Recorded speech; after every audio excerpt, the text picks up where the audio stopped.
He tenido discusiones con personas antes. Sabes, hace un par de años llevé a mi familia a la ciudad de Nueva York. Esto fue cuando estaba en el Senado de los Estados Unidos. Pasamos unos días allí. Fue un viaje maravilloso en muchos sentidos. Pero, ya sabes, cada vez que íbamos al metro, uno de mis hijos se aferraba a mi pierna o tenía miedo porque había una persona loca gritando, vociferando y gritándole a un niño pequeño de 3 años. ¿Por qué vivimos así? ¿Por qué aceptamos esto en nuestras comunidades? Y la respuesta es por un mal liderazgo político. Durante demasiado tiempo hemos aceptado la idea de que debemos ceder nuestras calles a los criminales, a los vagabundos y a las personas que nos gritan, en lugar de recuperar nuestras calles con nuestra increíble fuerza policial. Y hay tantas cosas que podemos hacer. Sabes, en Washington, D.C., los primeros 2 meses en que reforzamos la presencia de la Guardia Nacional, que el presidente Trump envió a la Guardia Nacional a Washington, D.C., no hubo asesinatos, ni un solo asesinato durante 2 semanas en las calles de Washington, D.C. Y ya sabes, tenemos a todos estos líderes mundiales que vienen y les decimos, sabes, no ha habido un asesinato en Washington, D.C. en 2 semanas. Y estos líderes mundiales nos miran y dicen, se supone que eso debe impresionarnos. Como que eso no suena muy bien. Pero ya sabes, para Washington, D.C., que el año pasado promedió un asesinato violento cada 2 días. 2 semanas sin un asesinato era un récord increíble. Y luego simplemente enviamos a la Guardia Nacional a Memphis, Tennessee. De nuevo, una ciudad demócrata. Una ciudad demócrata en un estado republicano, pero donde el alcalde dijo, estamos hartos de que nuestra gente tenga miedo de caminar con seguridad por las calles. ¿Por qué no nos ayudan? Y esa es nuestra actitud básica en la administración Trump. Miren, no deberíamos permitir que la gente tome el control. No deberíamos permitir que estos criminales violentos se adueñen de las calles de la ciudad. Y si el gobierno local quiere nuestra ayuda, si las autoridades locales quieren nuestra ayuda, entonces vamos a ayudarlos, porque defendemos la seguridad de los estadounidenses en todas partes, ya sea en una ciudad grande o pequeña. Gracias, joven. Así que esto es lo que significa. Ser pro ley y orden en realidad no es tan difícil. Hay algunas cosas que hacemos, algunos temas que abordamos que son tan complicados y tan desafiantes, pero apoyar a nuestras fuerzas del orden locales en realidad es bastante fácil. Es solo una cuestión de voluntad política. Aquí está la primera cosa. Muy simple. Si nuestros excelentes oficiales de policía encuentran a un criminal violento y lo encierran, deberíamos mantenerlo encerrado en lugar de dejarlo volver a nuestras calles con solo una palmada en la muñeca.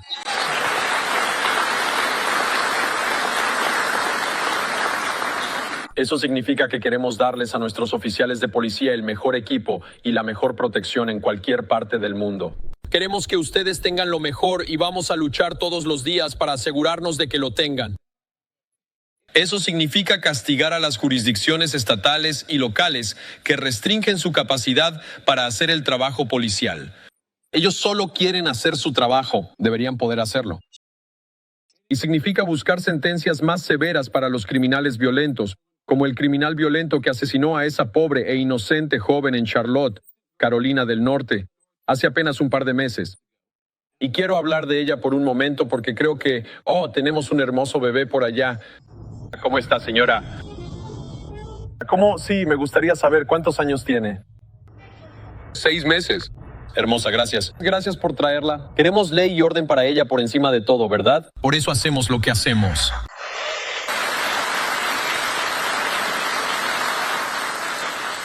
Pero todos sabemos que hace un par de semanas, y es una de esas cosas que fue desplazada de las noticias por el asesinato político de Charlie Kirk. Así que permítanme hablar un poco sobre eso. Todos conocen a Charlie, era un gran tipo, fue un gran esposo, un gran padre. Creo que él creía en 2 cosas por encima de todo.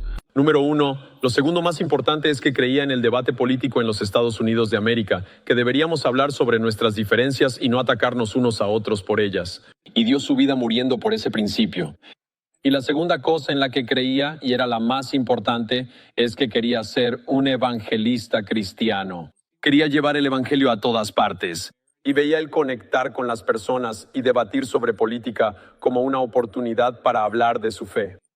Y creo que es importante honrarlo, reconociendo que era un chico, y lo era, murió a los 31 años. Este es un chico que todos los días iba a esos campus universitarios y hablaba durante 3 horas con cualquiera sobre cualquier tema que quisieran hablar. y creía en la virtud cívica del debate abierto. Él dio su vida para proteger esa virtud cívica y dio su vida sirviendo a esa virtud cívica al más alto nivel. Era un gran tipo y su pérdida fue la pérdida de la nación. ¿Y Erika, te amamos? Erika es su hermosa viuda. Y creo que todos ustedes se unirán a mí para decir que lo que le pasó a Charlie fue repugnante. Fue inaceptable. Y es el acto de violencia más antiestadounidense que hemos visto en las últimas semanas en este país. Fue una vergüenza. Pero de verdad, muchas gracias a todos ustedes. Lo aprecio muchísimo. Y la cuestión es que, en realidad, este evento tan significativo desplazó completamente de las noticias a esa terrible y lamentable historia que ocurrió en Charlotte. Y aquí está el resumen básico. Hasta donde lo recuerdo, tienes a un criminal violento que ha sido arrestado 14 veces, a menudo por delitos muy violentos, que se sube a un autobús con una joven inocente de 22 años y le corta la garganta y ella muere. Ella murió porque venía de regreso del trabajo. Trabajaba en una pizzería. Venía de una familia hermosa. Tenía un novio joven. Tenía toda su vida por delante. Y de hecho era una refugiada de Ucrania. Así que venía de un país devastado por la guerra. Buscó refugio en los Estados Unidos de América. Y debido a políticas blandas contra el crimen, fue asesinada aquí, no en el país devastado por la guerra del que provenía. ¿No es eso una vergüenza? ¿Y no es eso un insulto para los increíbles agentes de la ley que arrestaron a esta persona 14 veces? Hicieron todo lo que pudieron para mantener a este delincuente fuera de las calles. Y fue el liderazgo político el que falló. Y tenemos que ser honestos al respecto. Vi al exgobernador Cooper decir, y este es el oponente de Michael Whatley. El exgobernador Cooper dijo solo un par de días después del ataque que tenemos que hacer más en cuanto a la aplicación de la ley para mantener a personas como esta fuera de las calles.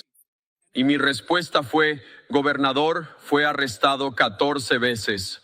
Las fuerzas del orden hicieron su trabajo. Es hora de que usted haga su trabajo.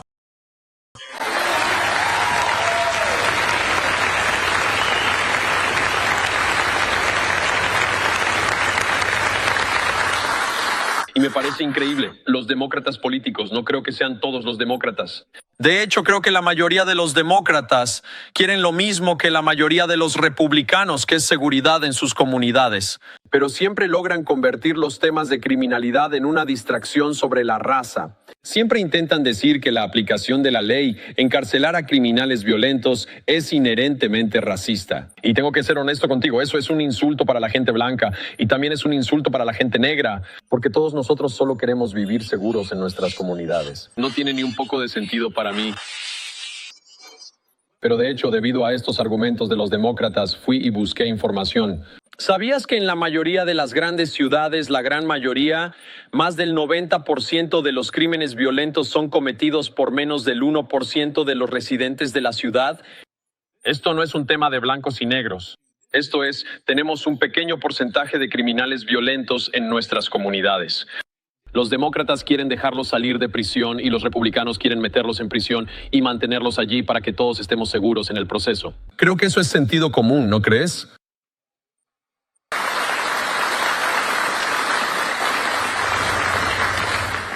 Así que también tengo que hablar un poco sobre otro problema de ley y orden. Dije que el asesinato de Charlie Kirk fue la violencia más política y repugnante que hemos tenido en este país en las últimas semanas. Y eso era cierto tal vez hasta esta mañana, porque no sé si todos han seguido las noticias y todavía estamos aprendiendo un poco al respecto. Pero lo que sabemos es que en Dallas, Texas, una instalación de ICE, una instalación de inmigración y control de aduanas, fue atacada a tiros por un violento extremista de izquierda, una persona que escribió mensajes anti-ICE en sus balas. Y hay algunas pruebas que tenemos que aún no son públicas, pero sabemos que esta persona tenía motivaciones políticas. Tenían motivaciones políticas para ir en contra de las fuerzas del orden. Tenían motivaciones políticas para atacar a las personas que están haciendo cumplir nuestra frontera. Y creo que eso es lo más repugnante. Las mismas personas que nos mantienen seguros deberían ser honradas, protegidas y elogiadas, tanto por demócratas como por republicanos. Es hora de detener el asalto retórico contra las fuerzas del orden. Porque esto es lo que sucede.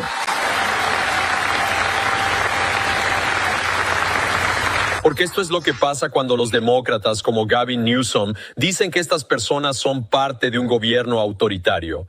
Cuando los medios de comunicación de izquierda mienten sobre lo que están haciendo, cuando mienten sobre a quién están arrestando, cuando mienten sobre el verdadero trabajo de las fuerzas del orden, lo que están haciendo es alentar a personas desequilibradas a salir y cometer actos de violencia.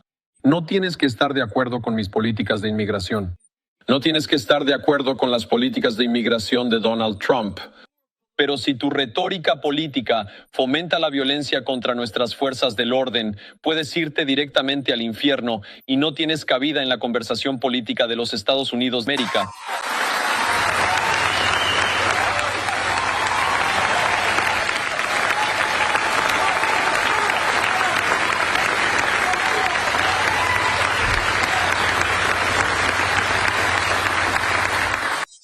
Justo ayer, NBC News, tal vez el peor de todos los medios de noticias falsas, y estoy seguro de que tenemos a un reportero de NBC por ahí.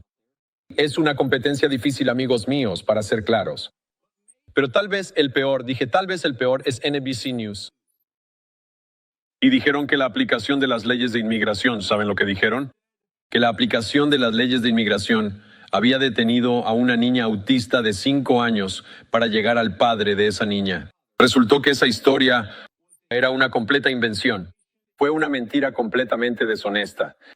Pero cuando andas mintiendo sobre nuestras fuerzas del orden y les dices que están maltratando a niñas de 5 años, ¿qué crees que va a pasar? Cuando los políticos demócratas incitan al doxing, cuando nos animan a desenmascarar a los agentes del orden, ¿qué crees que va a pasar? Cuando el alcalde de Los Ángeles anima a los manifestantes violentos a enfrentarse a nuestras fuerzas del orden, ¿qué crees que va a pasar? Lo que va a pasar es violencia política, y la violencia política se ha salido de control en este país. Tenemos que detenerla, tenemos que condenarla, y eso empieza lamentablemente desde la misma cúpula del Partido Demócrata. Si quieres detener la violencia política, deja de atacar a nuestras fuerzas del orden llamándolas la Gestapo. Si quieres detener la violencia política, deja de decirles eso a tus seguidores. Que todos los que no están de acuerdo contigo son nazis. Si quieres detener la violencia política, mírate en el espejo. Esa es la manera en que detenemos la violencia política en este país. Y tenemos que hacerlo.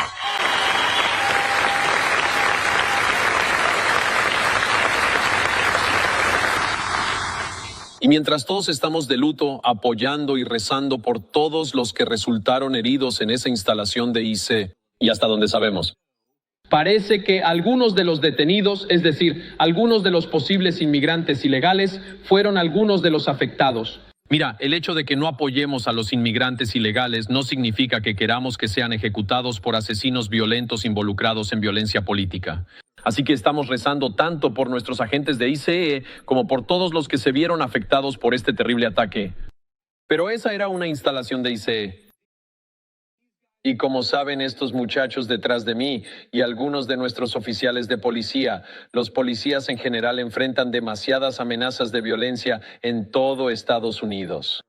Y sabemos dónde comenzó.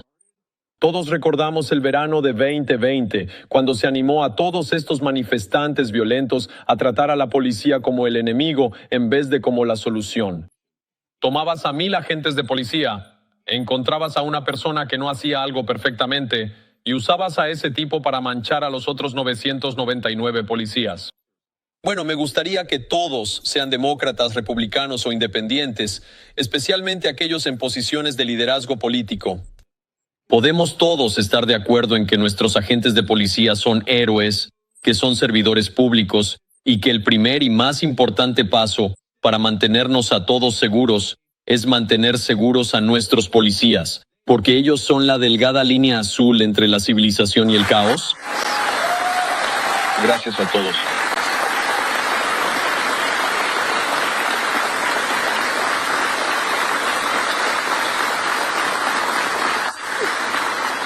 Simplemente sucede demasiado a menudo. Nuestros agentes de policía siendo agredidos, nuestros agentes de policía siendo atacados. Se dan estos ataques demenciales en los que un policía está en su patrulla disfrutando de su descanso para almorzar y alguien se le acerca y lo ejecuta sumariamente antes de que el agente siquiera tenga oportunidad de reaccionar. Esto sucede con demasiada frecuencia y ocurre porque demasiados de nuestros líderes políticos lo han fomentado. Y no es solo eso. No es solo la retórica que alienta la violencia contra nuestras fuerzas del orden. Cuando estaba en el Senado, había un proyecto de ley importante que circulaba y básicamente consistía en que íbamos a intentar eliminar la inmunidad calificada de los agentes de policía. Una de las ideas más vergonzosas y nefastas que he visto en mi vida. En otras palabras, íbamos a facilitar que los criminales demandaran a los agentes de policía por hacer su trabajo. Ahora bien, ¿alguien cree cuando ve a los medios de noticias falsas y la forma en que atacan a nuestros agentes de policía que necesitamos dificultar aún más que la policía haga su trabajo? Algunas ciudades de Estados Unidos hoy en día tienen tasas de homicidio peores que las peores ciudades del tercer mundo en todo el mundo. No es broma. Vas a Puerto Príncipe, Haití o a países más pobres del mundo. Incluso esos tienen mejor tasa de homicidios que Washington, D.C. o que principales ciudades estadounidenses. Algunas tienen mejores tasas de homicidios que Charlotte, Carolina del Norte. Eso es una vergüenza. Todos deberíamos preguntarnos, ¿cómo mejoramos eso? ¿Cómo hacemos que la gente esté más segura en sus comunidades? ¿Cómo facilitamos que una familia joven pueda caminar por la calle con seguridad y tranquilidad? Pero, lamentablemente, tenemos un grupo de radicales violentos en los Estados Unidos de América que piensan que deberíamos dificultarles a los policías mantenernos seguros en vez de facilitarles esa tarea. Así que hay algo que me gustaría hacer. Me gustaría que cada demócrata, empezando hoy, y también cada republicano, ya que estamos, dijera que vamos a derrotar estos intentos de quitarles la inmunidad a nuestros agentes de policía. Vamos a facilitarles hacer su trabajo, no a dificultárselo. Luchemos por ello todos los días.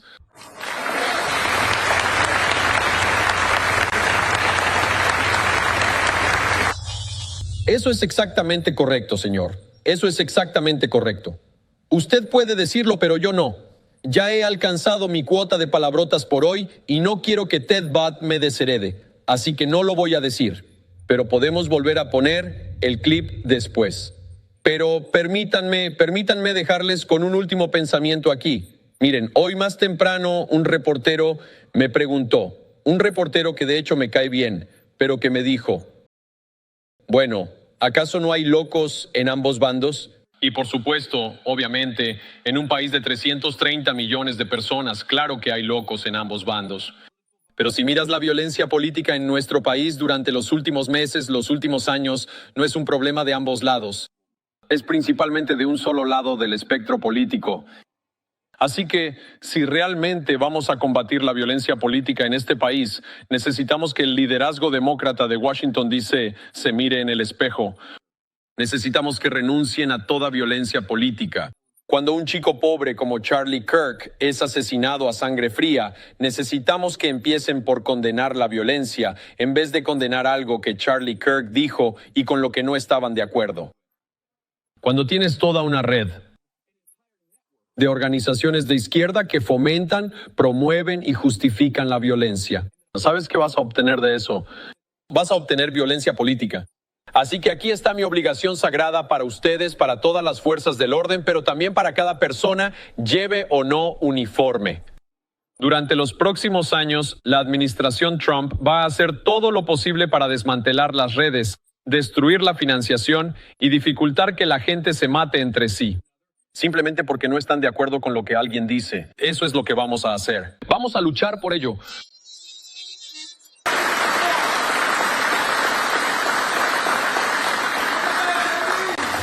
Permítanme dejarles con este último pensamiento. Ahora, la mayoría de las veces cuando asisto a eventos como este, hablo de nuestro gran y hermoso proyecto de ley, nuestros recortes de impuestos para las familias trabajadoras. Y quiero que reflexionemos sobre eso, porque aunque hoy estamos hablando de ley y orden y estamos honrando a la policía, una de las formas en que reconstruimos el sueño americano es permitiéndoles quedarse con más del dinero que tanto les cuesta ganar. Y ese proyecto de ley en el que trabajaron estos grandes congresistas y el gran senador aquí presente, lo que hizo fue muy simple. Aumentó el crédito fiscal por hijos. Significó que vamos a aumentar el salario neto en unos $10,000 durante los 4 años de la administración Trump. Significa que si trabajas por propinas o si haces turnos extra, el gobierno se va a quedar con menos de tu dinero. Y creo que eso es una muy buena idea, porque si estás trabajando duro, pienso que el gobierno debería mantener sus manos fuera de tu bolsillo. Vamos a hacer todas esas cosas. porque creo que el sueño americano se basa fundamentalmente en este principio. Se trata del principio de que para todos los padres y abuelos allá afuera, y ahora que soy padre de 3 hermosos niños pequeños, solo quiero que ellos tengan una vida mejor que la que yo he tenido. Eso para mí es el núcleo del sueño americano. La promesa de que si trabajas duro y sigues las reglas, les daremos a nuestros hijos y a nuestros nietos algo un poco más próspero, un poco más seguro y un poco más digno de orgullo que lo que nosotros recibimos cuando éramos niños. Esa es, creo yo, nuestra obligación sagrada, que al heredar un gran país de nuestros padres y abuelos, debemos entregar algo aún mejor a la próxima generación.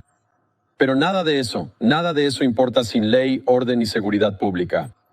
¿Cómo puedes tener el sueño americano si no puedes caminar seguro por tu vecindario?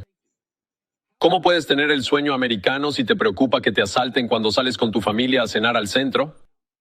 ¿Cómo puedes tener el sueño americano cuando en cada celebración, en cada gran momento de la vida, estás preocupado por el crimen violento y no enfocado en las cosas que hacen que la vida valga la pena? Una de las cosas que tenemos que volver a recordar es que si queremos preservar el sueño americano, debemos preservar el derecho de todos, ricos o pobres, a vivir con seguridad y protección en sus vecindarios. ¿Sabes? Cuando crecí en Middletown, Ohio, en los años 90, no teníamos mucho dinero. Fui criado por una mujer que muy a menudo luchaba por poner comida en la mesa y ropa sobre su espalda.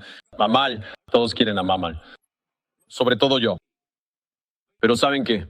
A pesar de todos los problemas que teníamos, de todas las veces que mamá se preocupaba por saber de dónde vendría nuestra próxima comida, de todas las veces que mamá a veces estaba aterrada de no poder pagar una factura importante, nunca nos preocupamos por la seguridad pública. Y la razón por la que nunca nos preocupamos por la seguridad pública, la razón por la que ella sabía que yo podía cruzar la calle y jugar en el parque con seguridad y tranquilidad, es porque teníamos algo en este país. Y eso era un reconocimiento. Demócratas y republicanos apoyábamos a las fuerzas del orden y respaldábamos su misión. No importaba cuál fuera tu afiliación política. Queríamos apoyar a las personas que mantenían segura a nuestra comunidad. Y eso es algo de lo que nos hemos alejado, porque muchas de las personas que informan las noticias, muchas de las personas que realmente hacen las políticas en Washington, D.C., seamos honestos, son personas adineradas que pueden aislarse de las consecuencias de las políticas que imponen al resto de nosotros. Ahora tal vez nunca han tenido que llamar a un oficial de policía porque pueden llamar a un guardia de seguridad privado. Quizás nunca les han robado en su casa porque viven en una comunidad cerrada. Quizás no tengan que preocuparse por caminar seguros por las calles de una ciudad, porque tienen un chofer y un auto lujoso que los lleva de un punto A a un punto B. Pero eso no es cierto para la gran mayoría de nuestros ciudadanos. Así que quiero decirles, cuando hablo de proteger el sueño americano, cuando el presidente Trump habla de luchar por el sueño americano, en la parte más alta de esa lista está luchar por su capacidad, ya sea que sean ricos o pobres, de estar seguros en el hogar que aman. Es nuestra obligación sagrada. Es su obligación sagrada. Y vamos a trabajar por ello todos los días. Que Dios los bendiga. Gracias por recibirme. Si estás obteniendo valor de este video, solo le pido que le dé like, lo comparta y se suscriba al canal si aún no lo ha hecho.